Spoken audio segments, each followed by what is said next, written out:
We got a Crazytown here tonight. Joe Biden was speaking about, I don't even know what he was speaking about, honestly. I watched it. You know what? Joe Biden doesn't know what he was speaking about. You could name this like, this is like Crazytown on repeat. And as you'll see throughout this, there's times where he literally says the same thing he said like 5 minutes ago. And then there's times he says the same thing he said 5 seconds ago. Oh, and then there's times I have no idea what he's talking about. So with that set up, Crazytown, Aaron, roll it.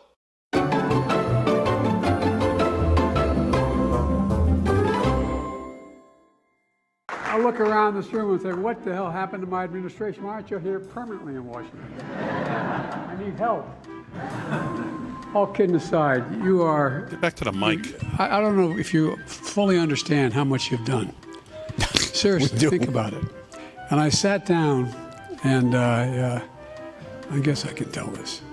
You are incredibly consequential to everything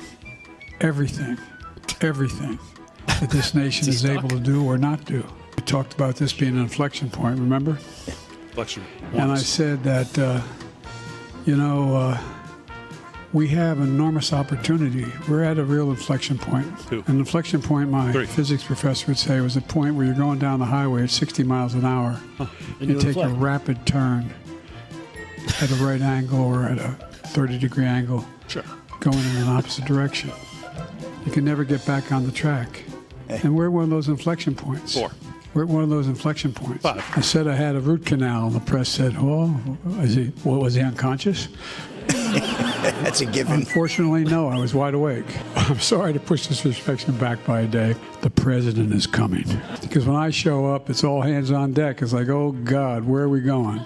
Addressing the existential threat of climate change in a real way for the first time. It is the existential threat to humanity. It is the existential threat to humanity.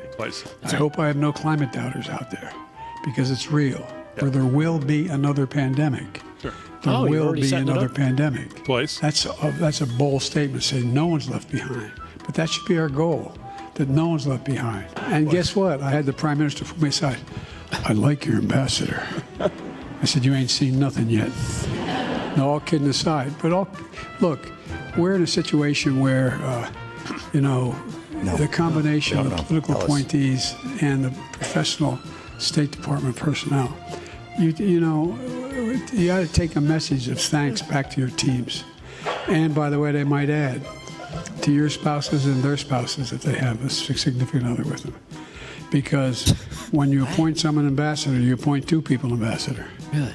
We've got to keep it up. They're twins. We've got to double down right now. It's only going to get harder from here. But it's closer. But it's going to get harder. The word is, as I said again, inflection point.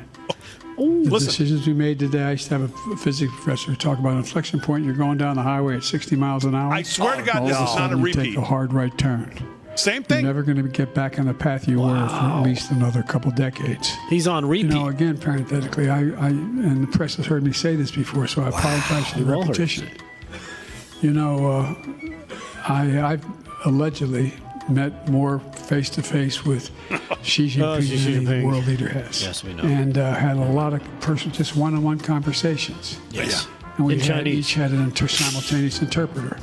I turned all my notes in. But look, it really isn't. Nice try.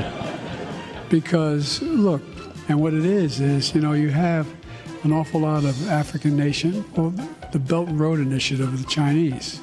It's ended up being a noose and debt instead of Belt and Road.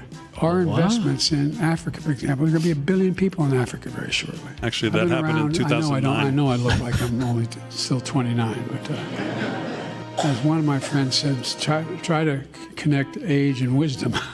But I've never been more optimistic. Not because I'm president.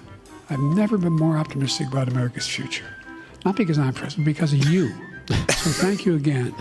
I mean it from the bottom of my heart. Thank you again. So let me close. I've probably already gone on too long, but you did. May God protect our troops. Well, it is too long. I think we're at an inflection point. And all those that serve our nation. And that's what you're doing. You're serving our nation. Thank you, thank you, thank you.